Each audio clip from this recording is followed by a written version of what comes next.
Hello, my name is John Burris, and thank you for joining me today for this short video called The Fascia Fix for Carpal Tunnel.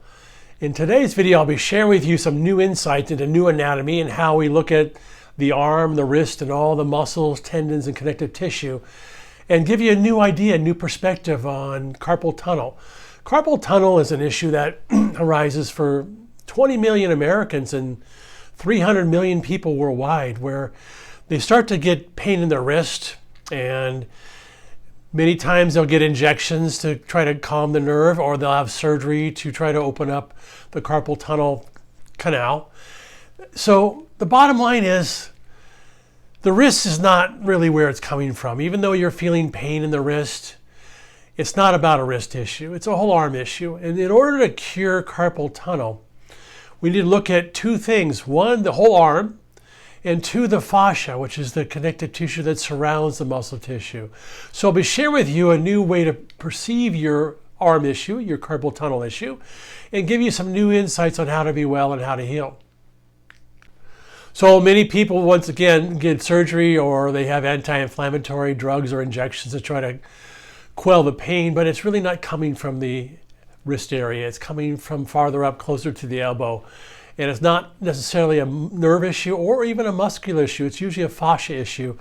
And the fascia needs to be treated in the body. So fascia is basically the connective tissue in the body that travels everywhere. Much like an orange. When you open up an orange, you see all the white fibers in an orange that contain all the juice. Well, that's what the fascia is in the body. It contains everything. It goes everywhere. It wraps around muscles, bones, and nerves. And it basically, it falls apart. And when it falls apart, you start to have problems. Also, what I find, the Western scientific medical system practices mechanism, which is based on a 300-year-old idea. If you have a pain somewhere, it must be coming from that place. They don't necessarily look outside of that area. For example, if somebody has a back issue, they just look at the back. Well, it might be coming from their knees, their hips, their feet. They don't look at the whole body. So when it comes to carpal tunnel, most medical doctors just look at the wrist area, don't look beyond that, where in my experience, you have to look all the way into the arm for the possible source of it. So it's most likely not coming from your wrist. So let's take a look at the wrist itself. So there's a nerve called the medium nerve, which travels up and all the way into the neck. And it travels through a gap here called the carpal tunnel. It's a gap of connective tissue. And inside that gap, what happens is there's swelling, and it pinches on the nerve, so it's difficult to move your hand backwards or whatnot.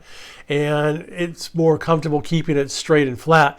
Once you try to bend it, you put more pressure on this gap here, this tunnel, the carpal tunnel, and then it presses on the medium nerve. So the problem is, this is not where the problem is coming from. We took a little deeper look here. Here's the entire wrist and arm here. So let's say we have a pain here. The median nerve travels all the way up in the elbow, and the muscles and the fascia, the connective tissue, travel all the way up. So what happens, and I find, is that the muscles in the arm, the forearm, are tight, hard, glued together, and swollen. The surrounding fascia that surrounds everything gets glued together and fused together, and that fusion causes swelling all the way into the carpal tunnel. So when I treat carpal tunnel, I have to treat the whole arm, even past the elbow, because most people who have carpal tunnel have a whole arm and shoulder issue as well. It goes together. So once again, in my experience, carpal tunnel is not in the wrist. It's your whole arm. Muscles are frozen and swollen all the way up closer to the elbow.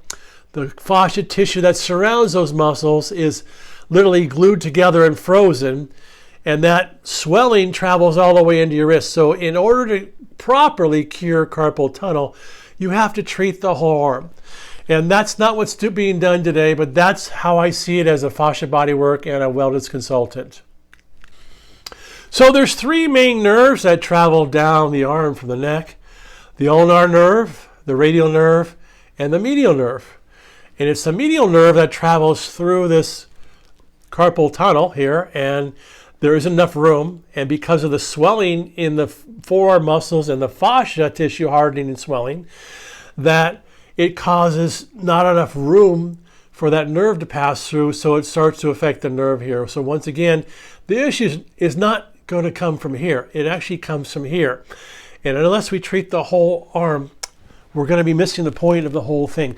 And here's another thing to think about. Here's how your muscles, fascia work in the body. So these are the muscle fibers. And this is the surrounding fascia. It's a cushion around all the muscle fibers. And what happens is when the muscles get hard and tight and they glue together, they fuse together, your surrounding fascia fuses together as well. So it ends up looking basically petrified like concrete. Your muscle fibers, when they get hard and tight, cause the surrounding fascia to glue together like a brick, like stone, as we petrify. And that brick feeling travels all the way into your wrist. So when I treat carpal tunnel, I have to treat the muscle fibers as well as surrounding fascia, which is a different technique because it's both together. Hard glued together muscle fibers as well as fascia tissue that's petrified and glued together as well. So once again, in summary, in my experience, carpal tunnel is not a wrist issue. It's a forearm, entire arm issue. And it's really a fascia issue. The fascia needs to be addressed. Most people don't know much about fascia. They don't know how to basically take care of it. And so you have to start to unravel the fascia to make changes. And it's really, in order to get the carpal tunnel location healed, you got to remove the swelling and the hard, dense tissue that travels all the way through the arm.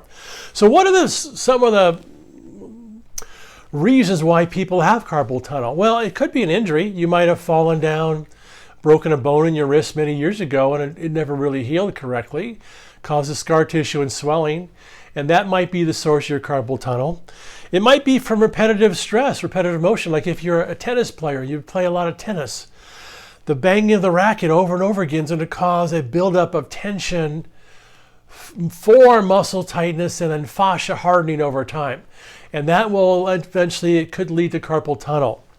And here's where I find that it's the most egregious thing that happens. In my experience, carpal tunnel is most frequently an emotional issue. So what do I mean by that?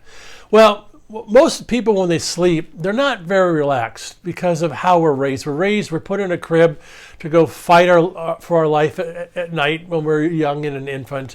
And so we develop strategies for survival. So a lot of us tighten our body up when we're placed alone in the crib. That's why most adults want to sleep with another adult or an animal, because it makes them relaxed.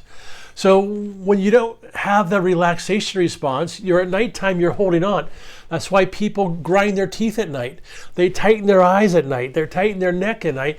And many people tighten their wrist at night because it's a self-defense mechanism, because they don't feel safe letting go and sleeping based on a pattern they learned as a child. So what I experience is most people that I work on have an emotional issue that's causing carpal tunnel, because at nighttime they're gripping, they're tightening, they're hardening. It develops tightness, hardness, and the fascia tissue starts to glue together and petrify and swell, eventually traveling to wrist. So I see it mostly as an emotional issue, and that's where I think most people have carpal tunnel. Now there's also, you can go keyboard, working on the computer all day long. I don't think it necessarily causes carpal tunnel, because we all work on keyboards. We'd all have it then. But I think it exacerbates a condition you already have. Also, if you have a heavy job where you're working at a jackhammer all day long, or you're doing manual construction, you might develop carpal tunnel from the intense force in your wrist and forearms. But once again, it's not a wrist issue. It's going to come from the forearms being tight, the fascia being hard and swollen, and that travels all the way into the wrist. So we have to treat the whole arm no matter what the initial cause is. Also, what I find is that carpal tunnel is a long time in developing. People might have tense and tight forearms for a long time before they finally seek treatment. They just live with it. They just think it's normal. We think that tightness and hardness and minimal pain is normal. And at one point it hits a tipping point where we can't take it anymore. And we just say, okay, time to seek some help here. So it takes usually a while before that develops over time, because your your fascia is hardening and drying out and gluing together over time, and most people just ignore it. So it's usually a time-lapse issue. Another idea I want to share with you is basically comes from Chinese medicine. The fascia tissue in the body, which is the wrapping around everything, it's the container. It's also essentially the pathway for qi or life force energy. It's like a battery that travels through the body. It's this energy force that travels through the body, but it travels through the fascia network. So if your fascia is hard and dried and glued together, then the qi doesn't run very smoothly. Your battery is drying out. And so I find that many people who have carpal tunnel have a lack of vitality in their qi going through their arms and shoulders. They're dried out and they have no qi flow. And that's why many people can go to acupuncture and get results, because they're opening up the qi in their arm. So let me show you a picture and show you why this might be a helpful tool for you. If you want to learn more, there's a wonderful book from Mark Rich called Energetic Anatomy. It'll give you more of a detailed explanation of the energy and the qi in the body. And here's a picture from Mark Rich's book, Energetic Anatomy. And it shows you how the energy of the body, the qi, is supposed to be generated from the inside and move down the legs, up the head and out the head, and down the shoulders and out the arms. Well, that happens unless your fascia is blocked, and your fascia in your arms being blocked will start to manifest physical problems like carpal tunnel. So what I find is most people I work with carpal tunnel have a dense, sluggish qi in their arms and shoulders. Here's the qi running through the body. It runs from your center all the way out. And it's a life force battery that runs through the body. But what happens if, for example, here it stops flowing? Because you have a blockage in your forearms. So the qi stops flowing, and now you have a buildup and you start to have physical symptoms that start to occur because you've lost the fascia flow. Remember, the fascia is the mechanism, the pathway for the qi to flow. So I find that many people who have carpal tunnel pain also have a sluggish qi in their fascia in their body because they're blocked, their fascia is petrified, and it's dried out like beef jerky. So as we can see, the body, the arms, the shoulders, the hands, the wrists, they're physical tissues. There's muscles involved, there's nerves involved, there's fascia connected tissue. There's also energy involved. And they go together and they both affect each other. So you have to treat all of it. And the fascia is the most important part in my experience. It's the part we neglect the most. It's the part that basically is blocking everything, causing everything to be stagnant, causing the fascia to freeze up and petrify, and that petrified fascia tissue causes swelling in the arm, and then you get pinched nerve in the wrist area. So in my experience, this is why this video is called the fascia fix for carpal tunnel. You got to fix the fascia first. First thing you've got to do, you've got to unwind it, unravel it, stretch it, open it up to get the flow going again, to get the muscles to relax, to get the swelling to come down.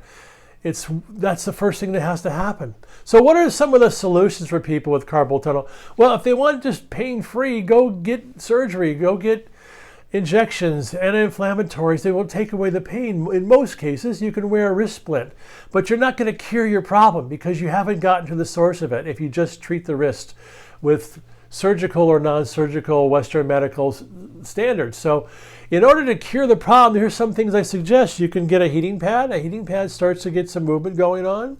You can try essential oils. Essential oils will start to increase circulation and whatnot.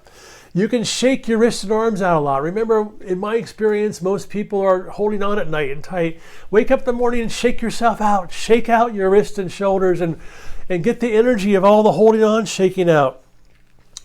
You can try a massage, a Swedish massage, which it mostly works muscle tissue. It's not a fascia massage, it's basically muscle tissue. That's a good start, but that's not going to be enough. The most important thing you can do is find a fascia body worker. And it's a special technique they're going to use. It's not necessarily trained so much in regular massage school. They're going to start using their hands and fingers and wrists and elbows, and they're going to start to stretch and melt the hard fascia. because it's the hard fascia in the forearms that's causing the swelling. So I would suggest, if you can, find a fascia body worker who will start to free up the fascia tissue, get the energy flowing, and get some movement going in your forearms and shoulders and wrists. And that would be a good place to start. So that's my comprehensive analysis of carpal tunnel syndrome. It is curable if you do enough of the right things. Most people don't do the right things, and they don't do enough of the right things anyways. So you can cure it, but I recommend you've got to release the fascia first, and then one of the only ways I know of is through a fascia bodywork in order to get that released, because it's hard tissue that's literally fused together. So thank you for joining me today. I hope this video gives you some insight. This is part of my new anatomy series, part of the leading edge revolution of people looking for new and exciting ideas. If you'd like to learn more about me, you can subscribe to this channel here for new videos to come. I also have a website, johnburris.com. Please visit my website, find out more about me, find out what the new leading edge revolution is all about. So thank you for joining me.